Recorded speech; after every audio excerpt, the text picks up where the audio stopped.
एक सख्त पिता के नाम है कविता। तो मैं जैसे बहुत कम फोन करता हूँ, तो इसलिए मैंने अपना एक कविता के हिसाब से अपना फीलिंग्स को इसमें लिखा है।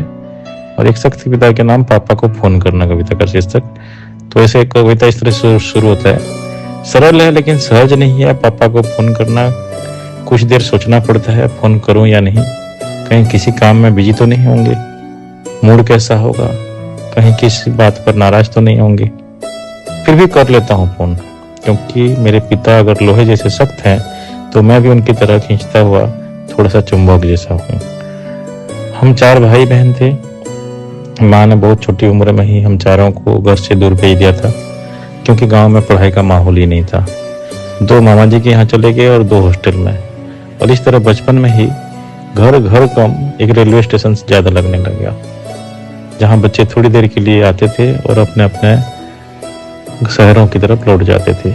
पापा सख्त आदमी थे, इतने सख्त कि हम सब उनसे बात करने से पहले अपने शब्द ठीक किया करते थे। डरते भी थे उनसे, और भीतर ही भीतर उन पर गर्व भी महसूस होता था। मम्मी से सब कुछ कह देते थे हम, लेकिन पापा से बस उतना ही जितना जरूरी हो। मैं बड़ा बेटा था, इसलिए मेरे और पापा के बीच हमेशा एक अदृश्य अनुशासन रहा। उन्होंने कभी कंधे पर हाथ रखकर दुलार नहीं किया, ना कभी बेटा याद आता है कहा। और मैंने भी कभी खुलकर उनसे लिपट कर बात नहीं की। हम दोनों अपने अपने स्वभाव के कैदी थे। 8वीं के बाद मैं हॉस्टल चला गया। वो मोबाइल का समय नहीं था, ना एटीएम था, ना वीडियो कॉल, ना हर घंटे की खबर। पापा मनी ऑर्डर से पैसे भेजते थे, और मैं बार बार पूछने पर भी कभी साफ नहीं बता पाता था कि कितने पैसे चाहिए। माँ से धीरे कहता था, इस बार थोड़े ज्यादा पैसे लगेंगे। माँ समझ जाती थी, और फिर कुछ दिनों बाद डाकिए के हाथ में पापा की मेहनत पहुंच जाती थी। यूनिवर्सिटी पहुंचा तो दुनिया और लंबी हो गई। गांव में कहाँ थी लैंडलाइन की सुविधा। तब इंग्लैंड लेटर लिखे जाते थे, नीले रंग की तह वाली चिट्ठियों में इधर इधर की बातें लिखते थे हम। पढ़ाई कैसी चल रही है, मौसम कैसा है, खाना ठीक मिलता है या नहीं।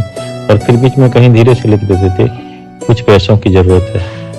लेकिन सच तो यह है, पापा कभी चिट्ठियां नहीं लिखते थे, ना ही कैसे हो, खाना खाया जैसी बातें उनके हिस्से में थी। वो शब्दों वाले आदमी नहीं थे, जिम्मेदारियों वाले आदमी थे। वो कभी हॉस्टल भी नहीं आए, सिर्फ एक बार आए थे। वो भी शहर में किसी काम से आए थे और थोड़ी देर के लिए मुझसे मिलने चले आए। आज सोचता हूँ शायद उनके पास समय कम था, या शायद उन्हें प्यार जताना नहीं आता था। पापा के दोस्तों ने एक दिन बताया था, जब हम भाई बहनों में से 2 हॉस्टल चले जाते और 2 मामा जी के यहाँ, तो घर बहुत सुना सुना सा हो जाता था। माँ और पापा 2 दिन उदास रहते थे, कई बार बिना खाए ही सो जाते थे। उस समय समझ नहीं आया था कि जो आदमी हर समय सख्त दिखाई देता है, वही आदमी अकेले में सबसे ज्यादा टूटता भी है। मेरा माँ के साथ बहुत बनता था। माँ हम दोनों के बीच की भाषा थी। मैं जो नहीं कह पाता था, माँ समझ जाती थी। पापा जो नहीं बताते थे, माँ बता देती थी। माँ घर की आवाज थी, घर की गर्माहट थी। लेकिन माँ के चले जाने के बाद सब कुछ जैसे बिखर गया, घर भी, आवाजें भी, और पापा भी। मैं जानता हूँ, जो आदमी खाने पीने में इतना नखरा करता था, जिसकी चौपाल में हर वक्त 10 आदमी बैठे रहते थे, जो स्वाद बिगड़ने पर थाली दूर कर देता था, अब वो चुपचाप खा लेता है। खाना ठंडा हो या गर्म, नमक हो या ना हो, सब्जी पसंद की हो या नहीं, अब क्या फर्क पड़ता है, अब जिंदगी गुजारनी है बस। जो आदमी 22 गांव का सरपंच रहा, जिसकी बात पर पंचायतें रुक जाती थीं, जो दूसरों के झगड़े सुलझाता था, आज अपनी ही जिंदगी की पंचायत में चुप बैठा है। अपने शौक धीरे धीरे किनारे रख दिए उसने, समझौते कर लिए, खामोशियां ओढ़ ली और सहना सीख लिया। अब जब मैं उन्हें देखता हूँ तो समझ आता है, पिता अचानक बूढ़े नहीं होते, वे धीरे धीरे टूटते हैं। पहले जिम्मेदारियों के बोझ से, फिर बच्चों के दूर हो जाने से, और आखिर में अपने जीवन संगिनी के चले जाने से। फोन की घंटी जब जाती है, आज भी थोड़ा औपचारिक हो जाता हूँ। पापा भारी आवाज में कहते हैं, हाँ बोल, सब ठीक है ना। पिता हमेशा डरते रहते हैं, उन्हें हर फोन में किसी अनहोनी की आहट सुनाई देती रहती है। मैं कहता हूँ, हाँ पापा सब ठीक है, ऐसे ही फोन किया था। और मैं महसूस कर सकता हूँ वो लंबी गहरी सांस जो पापा ने अभी ली है।